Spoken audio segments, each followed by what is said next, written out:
एक बार क्वेश्चन को पढ़ लेते हैं। लिखा हुआ है कि given below two statement one is, अच्छा ठीक है, असर्शन रीजन वाला क्वेश्चन है। असर्शन पढ़ लेते हैं पहले एक बार। लिखा with increase in the pressure of an ideal gas the volume falls off more rapidly in an isothermal process in comparison to the adiabatic process. मतलब आइसोथर्मल और एडियाबैटिक का कंपैरिजन करना है और प्रेशर को इंक्रीज करना है। ध्यान देते हैं, अगर हम लोग बात कर रहे हो आइसोथर्मल की तो वहां पे क्या होता है, PV is equals to constant. अगर बात कर रहे हो हम लोग एडियाबैटिक प्रोसेस की तो वहां होता है PV to the power gamma is equals to constant. ध्यान रहे, गामा यहाँ पे जो पॉइजन रेशियो है, और ये जो पॉइजन रेशियो है इसका वैल्यू होता है सीपी डिवाइडेड बाई सीवी, और इसी का वैल्यू जो होता है वो होता है 1 प्लस 2/f, जहाँ पे f जो है वो डिग्री ऑफ फ्रीडम है, जबकि सीपी जो है वो है molar specific heat at constant pressure, CV जो है वो है molar specific heat at constant volume. ठीक है ना। अच्छा, क्या बोला जा रहा है भाई, दोनों चीज का मल्टीप्लाई, मतलब P इंटू वी भी कांस्टेंट है या P into v to the power gamma constant है, प्रोवाइडेड कि किस प्रोसेस की बात कर रहे हैं। दोनों प्रोसेस में अगर मल्टीप्लिकेशन कांस्टेंट है तो एकदम कंफर्म है। पहली बात, अगर किसी को हल्का फुल्का याद हो तो बहुत बढ़िया, नहीं याद हो तो याद रखेंगे कि दोनों के ही केस में पीवी जो कर्व होता है वो कुछ ऐसा सा बनेगा, रेक्टेंगुलर हाइपरबोला जैसा बनता है दोनों जगह पे। ठीक है, दोनों ही जगह पे, मतलब एक वैल्यू बढ़ रहा होता है, दूसरा वैल्यू पक्के से क्या होगा, घट रहा होगा। ठीक, अब बात क्या है, बात यह है कि यहाँ दोनों का कंपैरिजन करना है।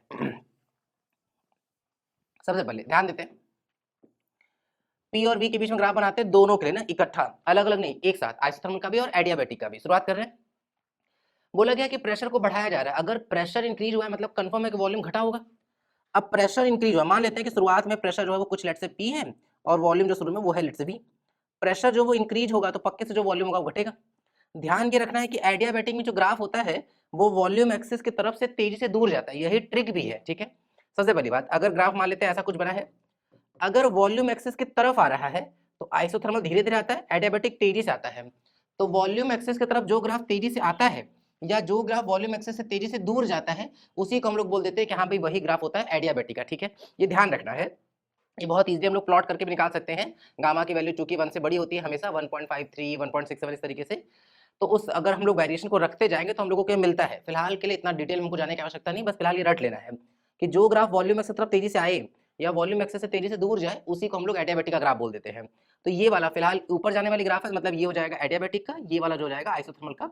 ये तब बना रहे जब प्रेशर क्या हो रहा है, बढ़ रहा है। ठीक, क्या लिखा हुआ है कि in this process volume falls off more rapidly in isothermal in comparison to adiabatic. देखते हैं भाई, अगर हम लोग कोई वैल्यू ले लेते हैं, मान लेते हैं कि P से बढ़ के ये 2P हो गया, तो क्या दिख रहा है, दिख ये रहा है कि आइसोथर्मल वाले में वॉल्यूम ज्यादा कम हो गया है, जबकि एडियाबैटिक वाले में वॉल्यूम कम कम हुआ है। तो यहाँ क्या लिखा है कि the volume of falls off more rapidly in isothermal, बिल्कुल ठीक बात है, आइसोथर्मल में ज्यादा घट गया है जबकि एडियाबैटिक में कम घटा है। ठीक है, मोर रैपिडली कैसे फॉल हुआ आइसोथर्मल में, तो बिल्कुल ठीक है। ये रीजन पढ़ते हैं, अगर असर्शन को ठीक करने के लिए जो बात का इस्तेमाल किया वो रीजन में है तो करेक्ट एक्सप्लेनेशन होगा। In isothermal process PV equals to constant, while in adiabatic process PV की power gamma is equals to constant. Here gamma is ठीक है, ठीक ठीक ठीक, सही बात है।